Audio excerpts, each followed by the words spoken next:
तो आप सबका शुक्रिया और मुझे बड़ी खुशी हो रही है कि नई नस्ल की खूबसूरत और एक कदीम शौक है। हम यही समझते हैं कि मोबाइल, टीवी, नेट इसने नई नस्ल को इतना मुक़य्यद कर लिया है, अपनी पंजों में इतना जकड़ लिया है कि इनके पास टाइम नहीं है। वैसे भी बड़ा फास्ट दौर है। जो बेचारे MBBS कर रहे हैं, जो साइंस की किसी भी सब्जेक्ट्स को पढ़ रहे हैं, उनके पास इतना टाइम नहीं होता कि वो इतना शकील शौक पालें। अदब बहुत शकील शौक है, इसको हमने आसान करना होता है। और जिन्होंने इसको आसान करना होता है वो अपने लाइब्रेरियों में और अपनी खाबगाहों में इस वक्त मुक़य्यद होकर बैठ चुके हैं, क्योंकि उनको पता है कि अदब की नहीं चल रही, बेअदबी इतनी बढ़ गई है हर फील्ड में, हर मोड़ पर, कि किसी के पास इतना टाइम नहीं कि शेर जैसा शकील कैप्सूल गुजार सके। लेकिन उसके बावजूद अप्रिशिएट करता हूँ, और ख़ास तौर से मलिक साहब की भी सोच, जो भी मुझे रास्ते में भी पता चली कि जिन्होंने कहा कि टाइम तो बेशक नहीं, और बाकी टाइम नहीं, आप लोगों के पास तो हमसे ज़्यादा नहीं होता, मतलब हमसे ज़्यादा कलील टाइम आपके पास है कि आप लोग अभी पढ़ रहे हैं। हम लोग तो पढ़े हुए हैं अभी मेरे घरों पे। खैर, जो टॉपिक आज का, आप लोग बिल्कुल ना घबराएं, रजिस्टर आपको सुनाने के लिए नहीं। टॉपिक जो आज का है, मैं उसको बड़ा, आप लोग को हैरत होगी, मुझे बड़ा मुज़ाहिका खेज सा लगता है, इस्लाम और साइंस। जैसे कोई ये कहे कि सेंटोरस और खोखा, यानी सूरज को चिराग दिखाने वाली बात। हाँ, अगर हम ये कहते हैं कि इस्लाम के लिए या इस्लाम को पहचानने में जो रास्ते दरकार हैं, उनमें से एक रास्ता साइंस है, सो तो ठीक है। लेकिन अगर हम साइंस को इस्लाम के मद्दे मुकाबिल लाते हैं, तो साइंस को आपने कभी किसी और इल्म के मुकाबिल कभी देखा है? साइंस और होम इकोनॉमिक्स, साइंस और इकोनॉमिक्स, साइंस और फेब कभी देखा है आपने? असल में जितनी सोच उतनी बात। कुछ लोग नहीं, बल्कि हमारे तो 95% मुसलमान जो हैं वो तवक्कुल पे ये मुसलमान हैं। हमें पता है कि अल्लाह मौजूद है और ये सब कुछ अल्लाह ने ही किया है। इसके बाद मैंने नहीं सोचना कि कैसे किया अल्लाह। ये वैसे ईमान की महराज है। रसूलुल्लाह सल्लल्लाहु अलैहि वसल्लम ने फरमाया कि तुम्हें पता है कि मेरे भाई कौन हैं? तो सहाबा कराम ने फरमाया कि अंबिया कराम। ये दो तरीके से रिवायत है। एक तरीके से कि सबसे मुकम्मल ईमान किसका है, और दूसरी जगह रिवायत है कि मेरे भाई कौन है। तो दोनों में ही कि अंबिया कराम, आप सल्लल्लाहु अलैहि वसल्लम ने फरमाया कि उनके पास तो वही आती है, तो उनको पता है कि अल्लाह मौजूद है। तो सहाबा कराम ने फरमाया कि फिर हम, आप सल्लल्लाहु अलैहि वसल्लम ने फरमाया तुम्हारे बीच में तो मैं मौजूद हूँ और मेरे पास अहकामात उतरते हैं, तो तुम्हें पता चलता है कि हाँ ये रसूल हैं, खातमुल मुरसलीन हैं, नबी करीम सल्लल्लाहु अलैहि वसल्लम हैं, और ये जो अहकामात हैं आसमान से। तो उन्होंने कहा फिर आप भी बताइए कौन है? आप सल्लल्लाहु अलैहि वसल्लम ने फरमाया कि मेरे बाद में आने, तुम्हारे बाद में आने वाली उम्मत, जो मुझे ना देखेंगे ना उनके पास कोई सामने आंखों देखा कुछ सबूत होगा, फिर भी वो अनदेखा ईमान लाएंगे। और यही ईमान की महराज है, जिसकी आखिरी सतह पर, आखिरी पीक पर हम में से मोस्टली मुसलमान हैं। ये अल्लाह ने सूरज निकाला है। अब हमने ये नहीं देखना कि कैसे निकाला, बस अल्लाह ने निकाल दिया, हमारा ये ईमान है कि अल्लाह ने निकाला। लेकिन कुछ लोग ऐसे हैं कि जो साइंस की महराज पर जाके मुसलमान होते हैं। नील आर्मस्ट्रॉन्ग, साइंस वहां पर धरी की धरी रह जाती है। हजारों लाखों मील का फासला, खला का फासला, कैसे अजान की आवाज तय कर जाती है और वो मुसलमान हो जाता है। मुझे पता है कि मुतनाज़ा टॉपिक है, बहुत सारे लोग इस पर ईमान नहीं लाते, लेकिन ईमान तो होता ही होता है ना, वो कैसे लाएं?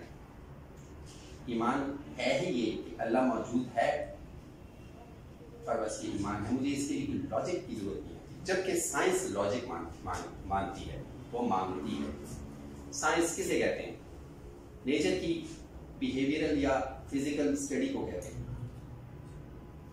और नेचर कब बनी, किसने बनाई, इतना अरसा पहले बनी, साइंस तो आज तक यही नहीं मालूम कर सकती। फिर एक बहस है कि इस्लाम क्या है। रसूलुल्लाह सल्लल्लाहु अलैहि वसल्लम पर उतरने वाला मजहब, आप सब लोगों का यही ख्याल हो? नहीं, आप सल्लल्लाहु अलैहि वसल्लम पर मुकम्मल होने वाला मजहब। आप सल्लल्लाहु अलैहि वसल्लम उसका कुफल थे बस। अब अहकामात खुदाबंदी डायरेक्ट फरिश्तों की सूरत में उतरने बंद हो गए। जिब्राइल अमीन रो रहे थे, रसूलुल्लाह सल्लल्लाहु अलैहि वसल्लम फरमाया कि क्यों, आप क्यों उदास रहते हैं? उन्होंने कहा कि अब मेरा और दुनिया का रास्ता खत्म हो जाएगा आपके बाद। ये वो आखिरी गवाही थी खातमुल मुरसलीन की कि जिब्राइल अमीन ने खुद दे दी कि मैं जो कासिद हूँ अल्लाह का, अमीन, जिब्राइल अमीन, अब मैं नहीं आऊँगा। अब उसके बाद दुनिया से वही का रास्ता ख्वाब की सूरत में है, ख्वाब वही का 46वां हिस्सा है। अब यहाँ साइंस धरी की धरी रह जाती है कि आदम अलैहिस्सलाम कैसे उतरे। आपके पास कोई भी लॉजिक नहीं, कौन सी उड़न तशरी पर बैठ के उतरे, अम्मा हवा कैसी उतरी, कायनात की तारीख, मजहब कुछ और कहता है, साइंस कुछ और कहता है। साइंस जो फिर कहती है, फिर बाद में अपनी बात की तनसीख कर लेती, फिर वो नफी कर देती। लेकिन मजहब पहले दिन से वही कुछ कह रहा है जो आज साइंस साबित कर रही है। ये ऐसा ही है कि जैसे दादा परदादा के किस्से एक छोटा सा बच्चा अपनी जुबानी सुनाता है और फिर उसे भूल जाता है और फिर उसको दादा याद कराता है, नहीं ये ऐसे नहीं था, ये ऐसे था। ये मजहब का और साइंस का फर्क है। आपसे अगर किसी दिन कुछ सवाल हो तो आप खड़ा करके पूछ सकते हैं। आप कोई इख्तिलाफ कर रहा होगा? हाँ, कोई इख्तिलाफ कर भी वो नहीं पूछ सकते। लाइट की स्पीड का तो आपको पता होगा। स्पीड ऑफ लाइट तकरीबन 3 लाख किलोमीटर फी सेकंड की रफ्तार से वो सफर करती है, यानी 2,99,000 समथिंग 647।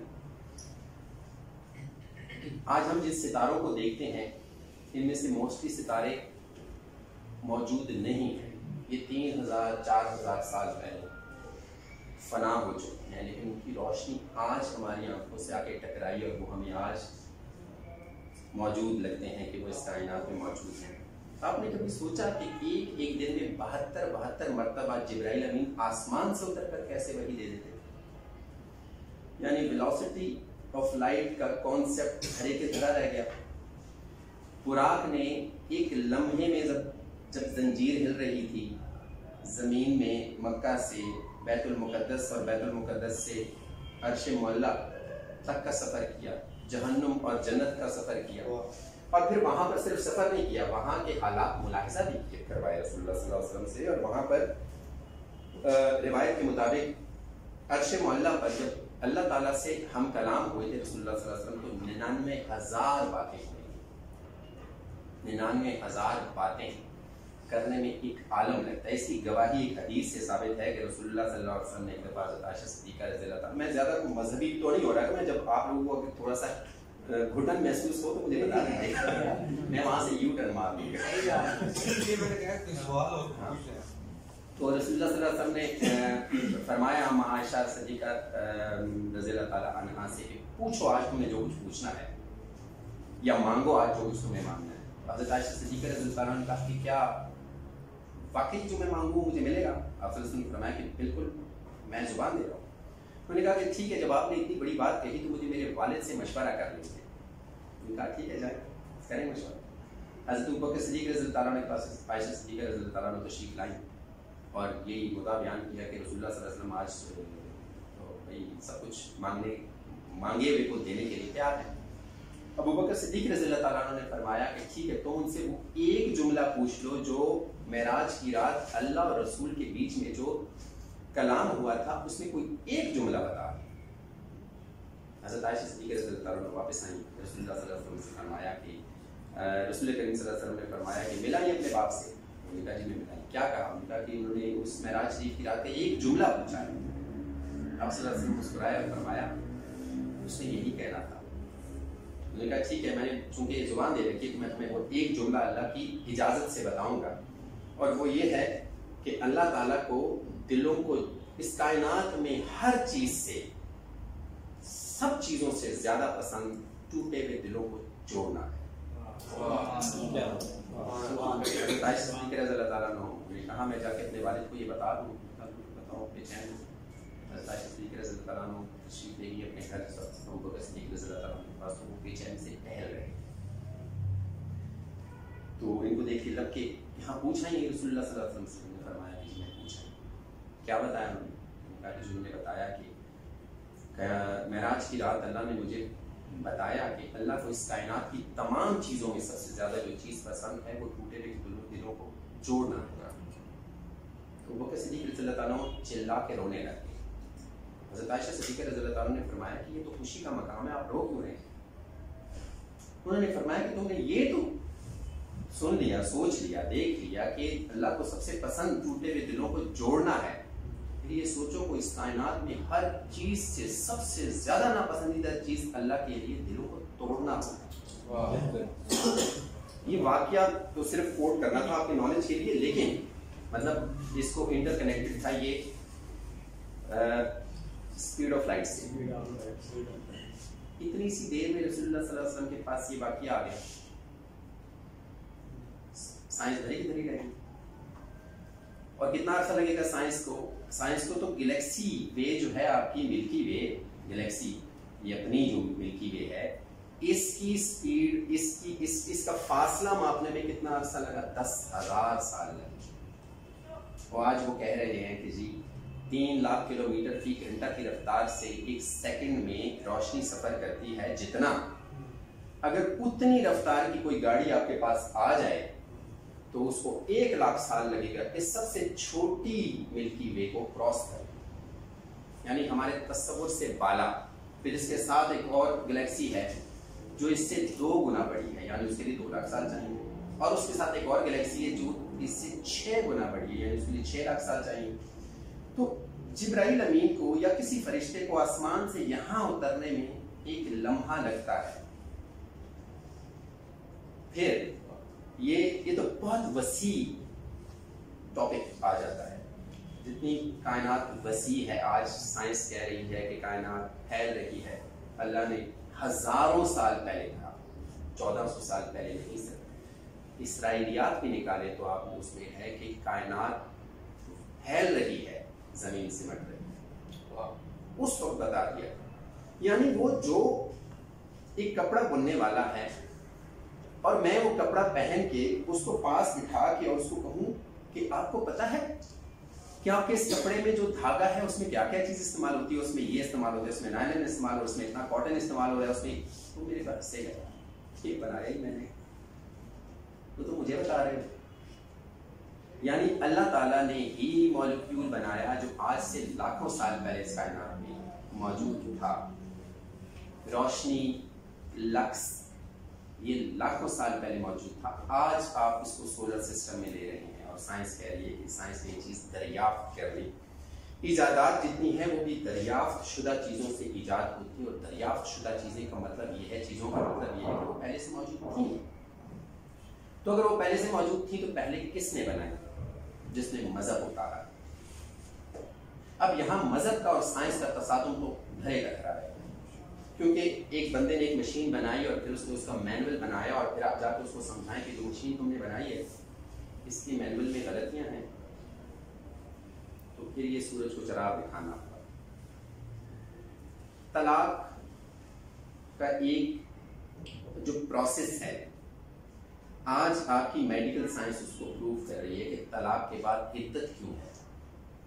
आपकी इद्दत कितने अरसे पहले आई? 1400 साल। इद्दत हम सोचते थे कि इद्दत क्यों इतनी 4 महीने मैयत के बाद और 3 महीने 10 दिन जो है वो आम तलाक के बाद। और फिर मर्द पे ये नहीं है जुल्म, औरत पे ही क्यों जुल्म है? मर्द तो 4 औरतें भी रख सकता है, फिर भी उसके लिए इज्जत नहीं है। और औरत बेचारी ले दे कि मर के एक ही शौहर पे गुजारा करती है, वो भी उसको तलाक देते तो उसके बाद उसको 3 महीने 10 दिन तो बैठना पड़ेगा। और उसमें इशारे कनाई के अलावा डायरेक्ट बात करना गुनाह है। किसी मर्द का औरत को प्रपोजल देना कि मैं तुम बेफिक्र हो, मैं तुमसे शादी कर लूंगा, ये गुनाह है। आज साइंस इसको प्रूव कर रही है कि वजह क्या है। यानी 100 दिन एक सिनफे नाजुक पर मर्द के जिस्म के असरात होते हैं। एक दिन तखलीए में औरत और मर्द आ जाए, उसके बाद 100 दिन तक उस औरत के जिस्म पे मर्द के असरात होते हैं। उस दौरान अगर औरत किसी और के पास जाके हामला हो जाती है तो उस बच्चे में इस पहले वाले मर्द की आदतें आ जाएंगी और नस्लें बिगड़ जाएंगी। आज साइंस प्रूव कर रही है, आज साइंस प्रूव कर रही है। तो साइंस कहाँ रहेगी? साइंस खत्म होगी, ठीक। फिर इस्लाम एक मुकम्मल ज़ाब्ता हयात है। मुकम्मल ज़ाब्ता हयात का क्या मतलब है? यानी इतना सॉलिड सिस्टम है कि जिसमें आप ढूंढोगे भी तो आपको कोई खला, कोई फ्लॉ नजर नहीं आएगा। अगर आपको डायरेक्ट कोई चीज समझ नहीं आ रही तो उसके लिए रोशनी दी गई है कि इन चीजों की रोशनी में आप ये काम कर सकते। तिब, फैशन इस्लाम ने आपको बताया है कि नहीं बताया?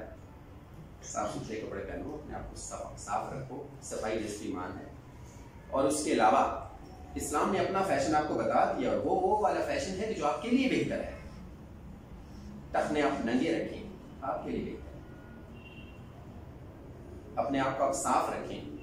आज तो खैर कोरोना हर जगह हो रहा है, तो सब ये बात तो इतनी घिसी पिटी हो गई है कि कोरोना वो जो किधर हैं वो लोग जो कह रहे थे कि जी अंग्रेज चांस मान के और मौलवी का भारत से नहीं निकल रहे, को बुलाओ को अंग्रेज चांस उतर गई, आप दारतें करता कहता है। अच्छा ठीक है, आपका सारा फैशन इस्लाम ने आपको बता दिया है। बाल काटने का तरीका बता दिया है, कपड़े पहनने का तरीका बता दिया है, जिस्म की सफाई, इवन के आपके वो जो पर्सनल मामलात हैं जिसमें हम अमूमन कहते हैं कि शर्म में शर्म नहीं, वो वाले मामलात भी आपको इस्लाम ने बता दिए। तिब आपको इस्लाम ने बता दिया है। आज आपका साइंस बता रही है, आपकी साइंस बता रही है कि हिजामा बेहतरीन इलाज है, जबकि 1400 साल पहले मेराज शरीफ पर फरिश्तों ने रसूलुल्लाह सल्लल्लाहु अलैहि वसल्लम से फरमाया था कि अपनी उम्मत को हुक्म दीजिए कि वो हिजामा से इलाज करें। रसूलुल्लाह सल्लल्लाहु अलैहि वसल्लम ने सहाबा कराम से फरमाया कि तुम्हारी खून की गर्मियां तुम्हें मार ना दें, इनको हिजामा से ठंडा कर लिया करो। और आप सल्लल्लाहु अलैहि वसल्लम ने फरमाया कि तुम्हारे पास 2 बेहतरीन चीजें छोड़े जा रहा हूं। यूं तो वो 3 का है कि शहद और, लेकिन इलाज इसमें यानी शहद शफा है, और दागना और बचने लगवाना, और दागने से बेहतर है कि बचने लगवाना, यही हिजामा। ये वो सारी चीजें हैं जो आपको पहले से बताई जा चुकी है। एक जमाना था, हम जब छोटे हुआ करते थे तो हमारे बाद के जो छोटे होते थे उनके लिए माएँ कहती थी कि जी, अब डॉक्टर कहते हैं कि बच्चे को पैदा होने के फौरन बाद पानी पिला दिया करो। ऐसा ही था, ऐसे पानी पिला दिया करें जी। अब तक लोग पागल थे, वो पानी नहीं पिलाते थे, वो कहते थे कि ये दूध में पानी है। फिर उसके बाद 10 साल गुजरे, फिर जब हम थोड़े से बड़े हुए और फिर जब हमारे बच्चे हुए तो डॉक्टर कहने लगा कि 4 माह तक बच्चे को पानी का कतरा भी नहीं पिलाना। माँ का दूध मुकम्मल ग़िज़ा है, माँ का दूध नहीं तो गाय का दूध आदि ग़िज़ा है, नहीं तो बकरी का दूध। ठीक, ये आज साइंस प्रूव कर रही है। और 1400 साल पहले रसूलुल्लाह सल्लल्लाहु अलैहि वसल्लम ने बता दिया था कि माँ का दूध मुकम्मल ग़िज़ा है। कोई मीडियम था उस वक्त, कोई ऐसा कि जिससे तहकीक करके पता चल सके कि रसूलुल्लाह सल्लल्लाहु अलैहि वसल्लम आज यहाँ से 1000 किलोमीटर दूर सहरा सीना के अंदर लकोदक सहरा में रहने वाले मक्का के वो लोग जिन पर कैसर और कसरा हुकूमत करना भी पसंद नहीं करते थे, कि ये लोग जो हैं ये बिल्कुल उजड़ लोग हैं कि ये किसी की सुनते ही नहीं है। उसके अंदर एक नबी करीम सल्लल्लाहु अलैहि वसल्लम को अल्लाह ने मबूस फरमाया, उन लोगों को भी सीधा किया, और फिर वहां सहरा के अंदर बैठकर समंदर के अंदर की बातें आपको बताएं कि जिस पर समंदर नवत मुसलमान हो जाते हैं कि जी हमने 35 40 साल समंदरों में गुजारे। लेकिन ये जो बात है यूनुस अलैहिस्सलाम की यानी कि वो 3 अंधेरों में थे, एक मछली के पेट का अंधेरा और एक समंदर का अंधेरा और एक रात का अंधेरा। तो ये बात कैसे एक ऐसे बंदे के जहन में समा सकती है कि जो सहराओं के अंदर हो, जिसने कभी समंदर का सफर ना किया। और उसके पास कोई ऐसा आला भी नहीं है जो दूध पर तहकीक कर सके कि माँ का दूध मुकम्मल ग़िज़ा है। फिर उसके पास कोई ऐसी उस वक्त की यूनिवर्सिटी भी नहीं थी कि जो हमारी डेड बॉडीज पर रिसर्च करे और जिस्म पर से मर्दों और औरतों के असरात और नस्लों के बिगाड़ की वो जीन्स निकाले। आपका डीएनए तो आज निकला है ना, बना कब था? आप डॉक्टर कहता है कि डीएनए के अंदर इतना मवाद मौजूद है कि उस पर 50 किताबें लिखी जा सकती। उस डीएनए से आपको ये भी पता चलता है कि इसके शौक क्या थे। उस डीएनए से ये भी पता चलता है कि ये किस नस्ल से ताल्लुक रखता था। यानी अल्लाह ने ये सारी चीजें उस खजाने की तरह जमीन में दबा दी और फिर आपको रफ टुकड़े दे दिए कि जाओ ये खजाने के टुकड़े आपस में जोड़ो, फिर इसमें से रास्ता तलाश करके उस टारगेट के पास पहुंचो। फिर हम कहते हैं कि हमारी साइंस ने बड़ी तरक्की की है कि हमने वो बक्सा निकाल दिया है। फिर हमें पता चलता है अभी ये बक्सा नहीं है, अनूज दिली दूरस्त। फिर पता चलता नहीं और खजाने हैं बहुत। आज हम सोने, चांदी, हीरे, जवाहरात निकाल रहे हैं जिसको आदम अलैहिस्सलाम के साथ जिब्राइल अमीन मुट्ठी में लाए थे और जमीन में बखेर दिया। तो मेरे ख्याल में साइंस और इस्लाम का जो टॉपिक है ना, ये कुछ जुड़ता बनता नहीं। साइंस इस्लाम के लिए है और इस्लाम इंसान के लिए, और साइंस ने इंसान ने बनाया और इस्लाम अल्लाह ने बनाया। ठीक है, तो ये कच्ची मट्टी की ठीकरी की तरह टूट जाती है। अहकामात खुदाबंदी हजारों साल पहले उतरे जब वो ऊंट की हड्डियों पे, पत्तों पे और छालों पे लिखे जाते थे। फिर साइंस ने तरक्की की, फिर वो कपड़ों पे लिखे जाने लगे, फिर साइंस ने तरक्की की, आज वो कागज पे लिखे जा रहे हैं। और यकीन करें वही वाले अल्फाज हैं, अल्फाज नहीं बदले। इसका मतलब है इस्लाम अपनी महराज पर हजारों साल पहले था, साइंस तो आज भी नहीं पहुंची।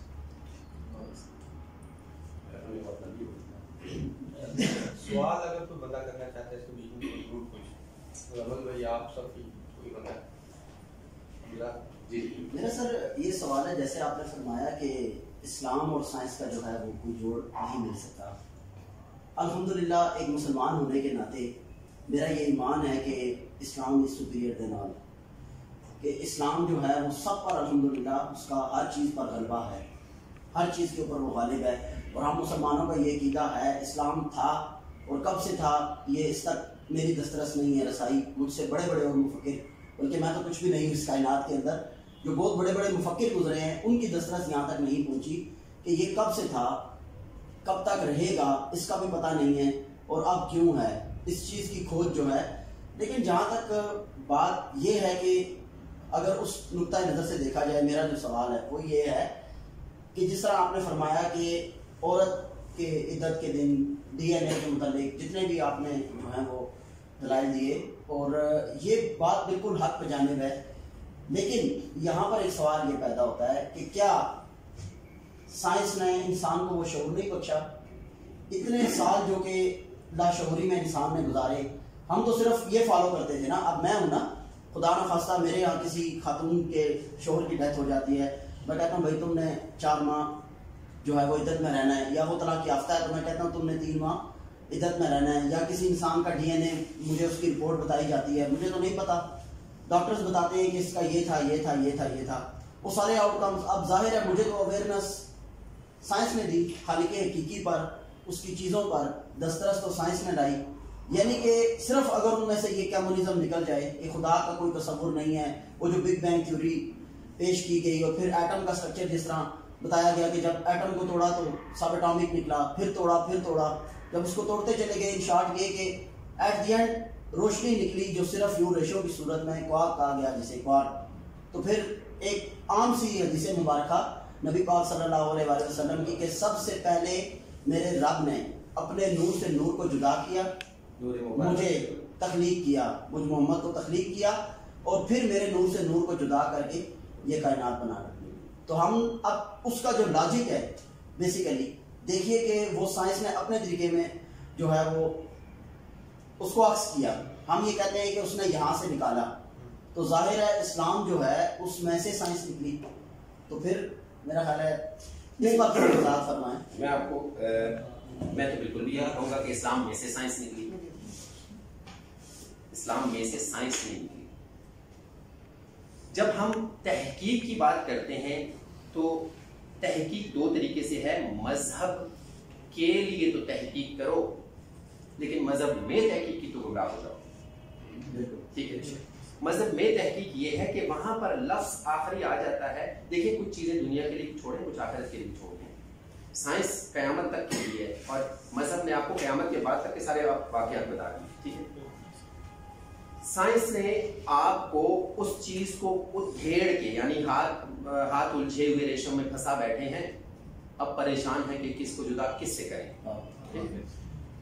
साइंस ने एक बच्चे की तरीके से वो जो पहले से चीज बनाई गई, आपको बताई गई है, फिर उसका मैनुअल भी भेजा गया है, उसको पहुंचने के तरीके भी बता दिए गए। मैं बिल्कुल कतई ये नहीं कह रहा कि साइंस गलत चीज है, लेकिन गलत तरीके से साइंस को ले मत।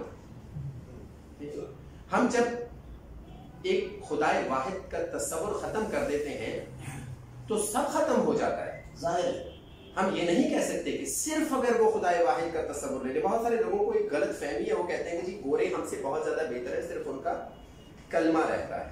अगर वो कलमा पढ़ ले तो वो ईमानदार हैं और वो हार्ड वर्कर हैं और उन्होंने तरक्कियां की हैं। तो वैसे मैं आप लोगों की नॉलेज के लिए एक बात बता दूं, ये गोरे अल्लाह ने आपके लिए पैदा किए हैं। आप बैठ ये बात है कि वो आपके लिए मशीनें बना रहे हैं, ये जस्ट जोक है। ये जस्ट जोक है। मेरा असल पॉइंट ऐसे ये था, मेरा असल फोटो का ये था। ये अल्लाह ने सारी मखलूकात अशरफुल मखलूकात के लिए और अशरफुल मखलूकात में उम्मत मुस्लिमा के लिए बना रखी है। तो वो एक बच्चे को टीचर ने कहा तुम बड़े होके क्या बनोगे, तो उसने कहा मुझे समझ नहीं आती मैं क्या बनूं। तो टीचर ने कहा कि तुम डॉक्टर बन जाओ। उसने कहा सारी बीमारियों तो इलाज दरियाफ्त हो चुका, तो मैंने क्या करना है। उसने कहा अच्छा चलो तुम इंजीनियर बन जाओ। उसने कहा सारी चीजें तो बन चुकी, हर चीज इजाद हो चुकी, तो मैं क्या करूं। तो उसने कहा कि फिर आप बताओ फिर क्या मतलब पॉलिटिशियन बनोगे। उसका हर किस्म की सियासत हो रही है। मैंने सर क्या कर लेना है। कहते हैं तुम क्या कर रहे थे। तो कहता मैं ये बताना चाह रहा हूँ कि तारीफ आप मुझे फजूल दे रहे हैं।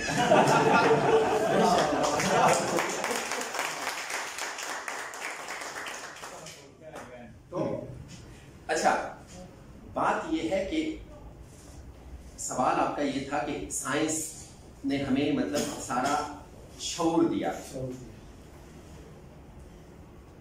आप मुख्तलिफ लोगों की कैटेगरीज बनाएं और फिर उससे पूछें कि तुम्हारी दिलचस्पी किस चीज में है। ठीक है, किसी की साइंस में होगी, किसी की फैशन में होगी, किसी की मतलब शोबिज में। फैशन और शोबिज एक अलग सब्जेक्ट है, इसको बिल्कुल इकट्ठा रख लीजिए। शोबिज में होगी, किसी की इकोनॉमिक्स में होगी, किसी। ठीक है, आप जब जो जिस शख्स की दिलचस्पी जिस काम में है वो उसमें नई नई इख्तिराहात देखेगा। आपके सामने अब एक बंदा है जिसको पेंटिंग का कोई सेंस नहीं, उसके सामने दो चार कलर्स खूबसूरत तरीके से ग्लिटर वाले कलर्स ऊपर नीचे आड़े तिरछी लकीरें गुलजी वाली मार दें, तो यार कितना खूबसूरत कॉम्बिनेशन है। ठीक है, लेकिन जो आर्टिस्ट होगा वो अव्वल तो वो देखेगा कि ये कौन सी पेंटिंग है, ये एब्स्ट्रैक्ट है या ये सिर्फ और सिर्फ स्ट्रोक्स मारे गए हैं, ठीक है, कलर्स उजागर किए गए हैं, या ये पेंटिंग के ऊपर पानी गिरा है तो वो सीनरी मिक्स हो गई, कुछ समझ नहीं आ रही। ठीक है, और ये दरमियाने दर्जे का होगा। और जो पीक पे पहुंचा होगा वो कहेगा कि यार ये तो शाहकार तख्लीक हो गया, ये तो क्या खूब एब्स्ट्रैक्ट पेंटिंग आ गई है। ठीक है, बस यही हाल मजहब के अंदर साइंस का है। जिस बंदे की तसल्ली जितनी बात से होती है वो उतनी बात पर साबित हो जाता है। उसके बाद वो मजीद तहकीक में कुछ लोग पढ़ते हैं। अब ये इस मजीद तहकीक में दो तरह के लोग पढ़ते हैं, एक जो ईमान रखते हैं, दूसरा जो ईमान नहीं रखते। ऐसा ही था जब आदम अलैहिस्सलाम को उतारा गया तो उनके दाएं तरफ भी लोगों का जमे गफीर था और उनकी बाएं तरफ भी जब जमे गफीर था। तो उन्होंने अल्लाह से पूछा कि अल्लाह ये खलकत कौन है। उन्होंने कहा तेरे ही सुल्ब से पैदा हो। तो फरमाया कि ये सब इस छोटी सी जमीन में कैसे रहेंगे। तो अल्लाह ताला ने फरमाया कि बिल तरतीब आएंगे, कुछ जिंदा रहेंगे, कुछ मर जाएंगे और कुछ अपने बापों के सुल्ब में रहेंगे। फिर उनमें से आदों ने एक दाईं तरफ वालों ने सजदा किया और बाईं तरफ वालों ने नहीं किया। अगली मर्तबा दाईं तरफ वालों में से भी आदों ने सजदा किया और बाईं तरफ वालों में से आदों ने सजदा किया। तो इन्होंने पूछा अल्लाह से कि अल्लाह ये क्या माजरा है। अल्लाह ने फरमाया कि जो दाईं तरफ वालों जिन्होंने सजदा किया, ये पैदा होंगे हक पर, ईमान पर पैदा हो, और बाई तरफ जिन्होंने सजदा नहीं किया ये कुफ्र पर पैदा हो। तो फरमाया तो फिर आधे में से जिन्होंने आधों में सजदा किया और अगलों में से भी आधों ने सजदा, फरमाया जो दाएं तरफ जिन्होंने पहले सजदा किया था और फिर नहीं किया, तो ये पैदा तो हक पर होंगे लेकिन मरेंगे कुफ्र पर। ये वो लोग हैं जो इस्लाम में घुस के तहकीकें करके बिगड़ जाते। सलमान रुश्दी की मिसाल आपके सामने, एक स्कॉलर था ना, वो लोकल लैंग्वेज में कहते हैं टेले की गुत्थी पैसा पै गए। जिसके पास जितनी इल्म की इस्तिताअत है ना, बल्कि वो जितना एफोर्ड कर सकता है उसको उतना ही इल्म देंगे, उससे ज्यादा देंगे उसकी थैली फट जाएगी, वो कुफ्र में चला जाएगा। जबकि इसमें बहुत सारे बाएं तरफ के ऐसे लोग थे जो पैदा तो कुफ्र पर पैदा हुए थे, यानी पैदा तो कुफ्र पर हुए थे, लेकिन वो बहुत बड़ी थैली लेके पैदा हुए थे इल्म के लिए, और जैसे जैसे उनकी थैली में इल्म जाता गया वो ईमान पर आते गए, वो मरे थे ईमान। ठीक है, साइंस आपकी सवाल के मुताबिक साइंस सिर्फ वो रास्ता है, मैंने कहा कि साइंस ने सिर्फ उसको, मैं ये कतन नहीं कहता मैं साइंस की तो नफी कर ही नहीं रहा, मैं सिर्फ ये कह रहा हूं कि ये जो टॉपिक होता है इस्लाम और साइंस, तो इसमें 90% लोगों का ख्याल होता है कि इस्लाम और साइंस का तकाबली जायजा, इस्लाम और साइंस का तकाबली जायजा नहीं ले सकते। साइंस इस्लाम के लिए कि रास्ता है, इकबाल कहता है कि गुजर जा अक्ल से आगे की ये नूर, चरा रहा है मंजिल नहीं है। ठीक है, वो इस आप देखें इस कायनात में क्या आप पहली मखलूक हैं? ना आप पहली मखलूक हैं, ना आप आखिरी मखलूक हैं। आपसे पहले जिन थे, 1.5 करोड़ साल उन्होंने कायनात पर हुकूमत की, और यहां पर जिन्नात की नकलो हरकत को देखें, आपकी साइंस सारी खत्म हो जाती है कि नहीं होती? साइंस सिर्फ आपने पैदा की है, मखलूकात के लिए नहीं। जिन्नात क्यों साइंस को इस्तेमाल नहीं करते? मिसाइल आप बना रहे, और फिर इस साइंस ने कितनी मर्तबा सवाल देखा। वेदों में लिखा हुआ है 5000 साल पहले राम का जो दौर था, तो राम ये डेरा इस्माइल खान में थे, जो बाबरी मस्जिद का जो इशू चला है, ये सारा मनगढ़ंत इशू है, अयोध्या में नहीं था राम का। अब तो जदीद तहकीक से साबित हो गया है कि डेरा इस्माइल खान में राम डेरी एक इलाका है, राम वहाँ पैदा हुआ था, और राम का जो कुछ हिस्सा या कुछ किस्सा सही भी है। गालिबन ये वही लोग थे ना जो बनी इसराइल के अंबिया के अलावा जो अंबिया थे, ये वही अंबिया और रसूल थे जिनको लोगों ने बुत बना दिया। ईसाइयों ने भी ऐसा ही किया, यहूदियों ने उज़ैर खुदा का बेटा बना लिया। इसी तरीके से हिंदुओं के पास भी तो मजहब उतरा था ना, 3 तरीके से मज़ाहिब उतरे, सामी और गैर सामी। सामी मज़ाहिब में इस्राइली मजहब, हमारा मजहब और ईसाई, और गैर सामियों में 2 मज़ाहिब थे, आर्याओं का मजहब और मंगोलों के अंबिया। तो वो भी इस्राइल बनी इसराइल में 40 से 70 हजार अंबिया होते, तो बाकी 1,24,000 में से जो बाकी बचते वो किधर होते? ये वही अंबिया कराम थे ना जिनको लोगों ने बुत बना दिया। तो वेदों में 5,000 साल पहले की वेदों में लिखा है कि राम के साथ वाली जो रियासत थी उसमें विमान उड़ा करते थे, तो विमान जहाजों को कहते हैं। आज आप देखें बामियान के पहाड़ों को जब खोदा गया तो उसमें से बड़ी बड़ी तश्तरियां निकली है कि नहीं, जिनको आज आपकी साइंसदान स्टार्ट नहीं कर पा रहे। फिर मायन तहजीब के लैटिन अमेरिका से वो जो बड़ी बड़ी मशीनें मिली हैं कि जो एक लख्त एक लम्हे में आसमानी बिजली चमकती हुई को पकड़ के पूरा साल चांदी के बल्ब जलाती थी, आज आपकी साइंस उसको नहीं चला पा रही। फिर उसको छोड़े, ये माजी करीब की तरफ चले जाएं, उंदलस में अब्दुर्रहमान सालिस जो था उसने एक ऐसी घड़ी बनवाई थी कि जो चांद के घटने बढ़ने से वो पानी चढ़ाती बढ़ाती थी और उसकी सुइयां खुद ब खुद सर्दी गर्मी के औकात बताती थी, आपको उसको सेट करने की जरूरत नहीं पड़ती थी। साइंस ने अपने आप अपनी मेराज कई मरतबा देखी है, कुरान उसकी गवाही देता है कि तुमसे पहले की अक़वाम को हमने तुमसे ज्यादा ताकत और जमीन में पेवस्त रखा, फिर अल्लाह ने उनको बर्बाद भी कर दिया। ये हज़रत सालेह अलैहिस्सलाम की कौम के महलात को अभी भी आप देख सकते हैं मज़ाफ़ात में, जद्दा के मज़ाफ़ात, मक्का के मज़ाफ़ात में, कि वो पत्थर को उन्होंने तराश के बड़े बड़े महलात, बड़े बड़े पहाड़ों को उन्होंने महलात बनाया हुआ। क्या आज हम कर सकते हैं? मैं ये सिर्फ कह रहा हूँ कि साइंस उन चीज़ों को मालूम करने के लिए, आज साइंस मतलब बता रही है खुद ये कि हम मतलब एक साहब जो पत्थरों की औलाद से हैं, वो ये कह रहे हैं कि हम जी बिलतरतीब पानी से मछली और मछली से अपना बंदर बने और बंदर से इंसान बने डार्विन। तो मैंने अपनी किताब में यही लिखा कि मैंने कहा कि वो तो हजारों साल का प्रोसेस बता रहा है कि हजारों साल का प्रोसेस होता था, तो फिर वो मछली से जानवर बन गया, फिर वो बंदर बन गया, फिर वो बनमानस बन गया, फिर वो इंसान बन गया। तो इस पे 5-5, 7-7 हजार साल तो लगे। तो आदम अलैहिस्सलाम जब फाइनली इंसान बन गए, अल्लाह माफ करे, 10,000 साल बाद आज फिर हम परिंदे बन के उड़ क्यों नहीं गए? मतलब हमने रुके, यहाँ पर साइंस खत्म होगी। वो चाबी जो दी हुई थी, क्या वो हम पे रुकनी थी? हमें तो किसी बच्चे के पास नहीं निकले अभी तक, हम उड़ क्यों नहीं गए? साइंस क्यों रुक गई? इस जिन्नात से पहले बिन 4 लाख साल उन्होंने दुनिया पर हुकूमत की, कायनात पर। बिन से पहले हिंद एक और मखलूक थी, लाखों साल उन्होंने हुकूमत की और फिर अल्लाह ने उन पर अजाब लाया। जिस तरह फरिश्ते जो आपसे अल्लाह ताला से पूछा उन्होंने कि क्या अल्लाह तू ऐसी मखलूक पैदा करेगा तो जमीन में फसाद पैदा करेंगे, क्या फरिश्तों के पास गायब का नहीं था? तो आपने कभी सोचा नहीं कि उन्होंने अल्लाह से क्यों पूछा? उन्होंने तजर्बे की बुनियाद पर पूछा। उन्होंने देखा कि हिंद बने, उन्होंने फसाद फैलाया, अल्लाह ने उनको बर्बाद कर दिया।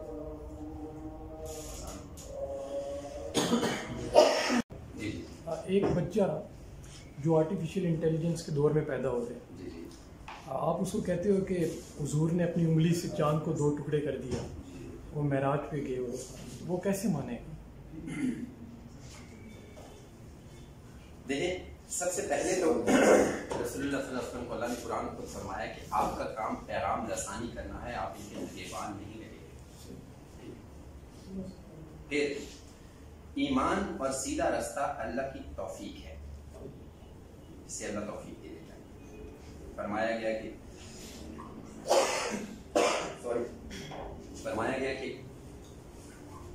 हक हर इलाके, गली, मोहल्ले, यानी ऊंचे हत्ता के जूही पर से भी गुजरेगा, खा आबादी की सूरत में, खा बर्बादी की सूरत।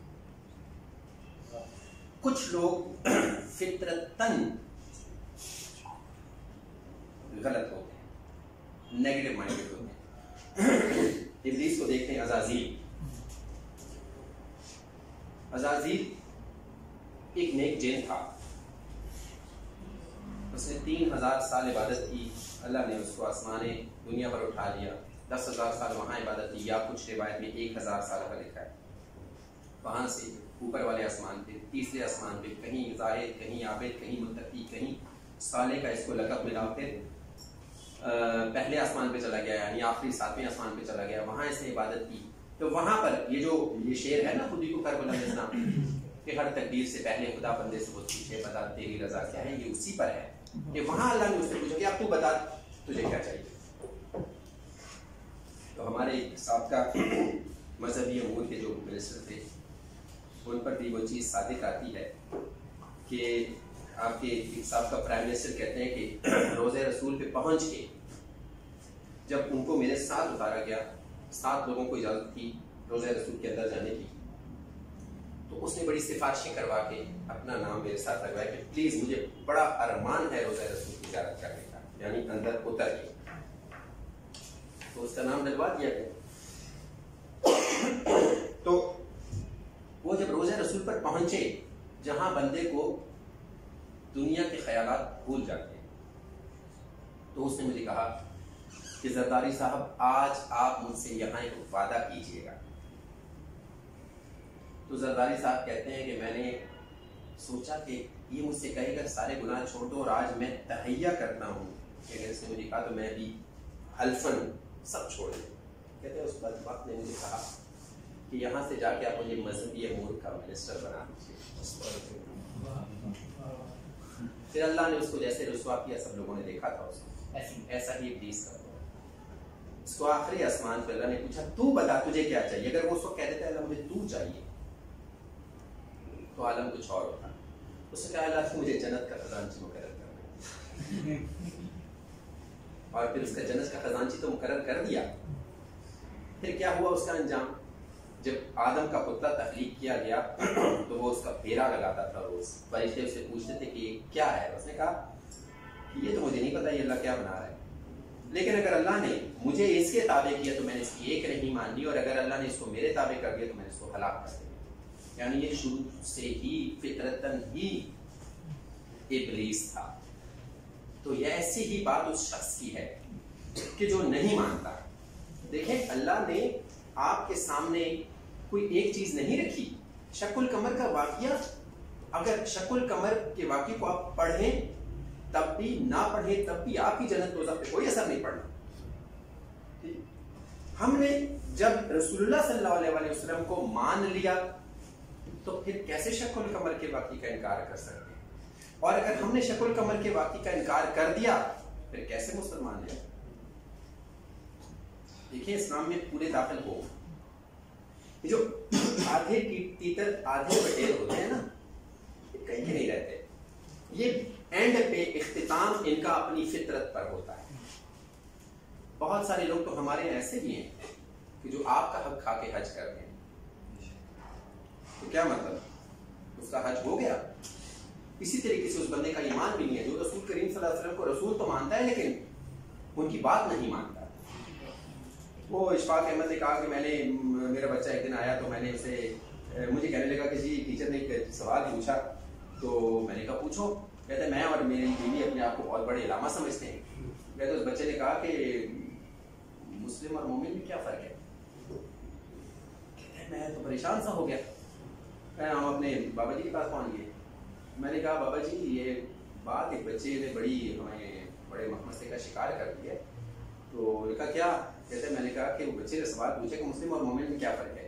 कहते हमारा तो सारा इल्म रख के डिस्प्ले कर गया सारा। कहते बाबा जी मुस्कुराया और कहने लगे कि बेटा मुस्लिम और मोमिन में ये फर्क है कि मुस्लिम अल्लाह को मानता है और मोमिन अल्लाह की मानता है। तो ऐसा ही है। अगर हम ये कहते हैं कि हम मुसलमान हैं तो फिर तो हमने मतलब वही करनी है कि जो हमारे दिल में आया उतना उतना मान लिया, और जितना जितना यानी तुम्हारे लिए मतलब हराम है सूअर का गोश्त और बहता हुआ खून और मुर्दार जानवर और सब, लेकिन तुम इस्तेमाल कर सकते हो। अब हमने यहाँ पर इसको रोक के अगला जुमला नहीं पढ़ा कि अगर मौत का एहतमाल है और तुम्हारे पास कुछ नहीं, ठीक है, जब हम उसको तोड़ देंगे तो मजहब को भी जब तोड़ देंगे तो हमारा ही बेड़ा गर्क होगा। मजहब में पूरे दाखिल होना है। और अगर मैं ये कहता हूँ सिर्फ मुसलमान हूँ तो फिर तो मुझे इजाजत है मैं जिस पे भी शक करूँ। लेकिन अगर मैं ईमान लाया हूँ ना, फिर ईमान के तकाजे ये हैं कि वो फराज का शेर क्या है कि हम तो उल्फत में भी तौहीद की कायल है फराज। हाँ, तो जब आपने एक ही शख्स को बनाए रखा है ना तो फिर एक ही मानोगे तो हर एक ही मानोगे। एक के आगे सिजदा करने के बाद एक के आगे सिजदा करोगे, ठीक है। तो हमारे इलाके में वो थोड़ा सा ट्राइबल सिस्टम है, पश्तो स्पीकिंग है हम लोग। तो वो एक अल्लाह उनको जन्नत फिरदौस में जगह था, मैं ताज लाला हम कहते थे उनको। वो अपने सौतेले बड़े भाई को अपने बाप की तरह समझता था। बाप बहुत हो चुका था। तो एक दिन मेरे भाई ने उससे पूछा कि ताज लाला आप अपने उस बड़े भाई को मतलब बाप की तरह, वो जो ऑर्डर करते हैं उसके अपने बेटे नहीं मानते, आप इस तरह मतलब वो हुक्म बजा लाते हैं। उसका बात यह है कि मैं बच्चा था तो मेरा बाप मर गया। कहते ये 3 सौतेले भाई थे मेरे, इनमें से ये भाई जरा अच्छा था, जरा अच्छा नहीं यानी बहुत अच्छा। कहते मैंने उसी वक्त सोच लिया कि एक को बाप बना लो, नहीं तो हर एक को बाप बनाना पड़ेगा। क्या बात। कहते आज मैं जिस जगह पे पहुंच रहा हूँ मैंने उस एक को बाप बनाया था, उस एक को बाप बनाया था तो मैं जगह पे पहुंच जाएगा। तो बहर सूरत आपने शक अगर करना है तो शक के लिए तो बहुत सारी बातें हैं। एक साहब कहने लगे कि मुझे इस चीज पे यकीन नहीं था कि आखिरत का जो हिसाब किताब होगा। बड़े बड़े उलमा है, मुझे वो कायल नहीं कर सके। कहते एक दिन वो जो बंदा जो हमारे घर में सब्जी देने आता था वो आया तो उसको मैंने बिठा दिया जरा सा। कहते वो बड़ा पक्का नमाजी, इल्म तो इतना इसके पास नहीं था और अक्ल नहीं थी, मौजा ही मौजा। जितना कम इल्म है इतनी कम सख्ती है। गो कि आपके लिए हुक्म है कि इल्म हासिल करो, चाहे तुम्हें चीन जाना पड़े, माँ की गोद से कब्र तक।